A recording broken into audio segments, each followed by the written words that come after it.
Hi friends, welcome back to my channel. అందరికీ happy Wednesday. చెప్పాను కదా, అన్ని డేస్ హ్యాపీ పెట్టాలి. హ్యాపీ సండే అని అనకూడదు, అన్ని డేస్ని హ్యాపీ అని అనాలి. అందుకని నేను అన్ని హ్యాపీ అని అంటాను.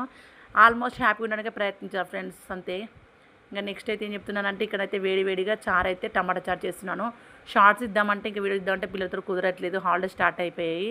అందుకే అనేసి ఇంకా ఏది వర్క్ చూపిద్దామని చూపిస్తున్నాను. ఇవాళ అయితే ఫ్రెష్గా కరివేపాకుతోటి టమాటా చారు చేశాను. చూసానుగా, పక్కన కనిపిస్తుంది, ఇప్పుడే తెంపాను జస్ట్ మా పక్కన చెట్టుకి. ఫ్రెష్ కరివేపాకుతోటి చారు చాలా చాలా టేస్ట్గా వచ్చింది టమాటా చారు మాత్రం.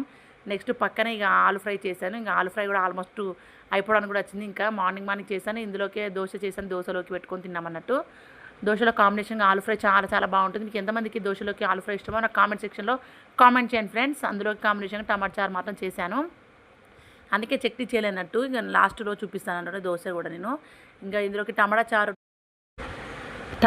ఆలు ఫ్రై మాత్రం చాలా చాలా బాగుంటుంది. ఇక చెప్తున్నాను కదా, ఇక దోశ చేశాను. మార్నింగ్ మాత్రం ఏదో నాకు చేసినట్టు చేశాను. మళ్ళీ కామెంట్ సెక్షన్లో బ్యాడ్ కామెంట్స్ పెట్టకండి ఫ్రెండ్స్. మీకు నచ్చితే లైక్ చేయండి, షేర్ చేయండి, సబ్స్క్రైబ్ చేయండి ఫ్రెండ్స్.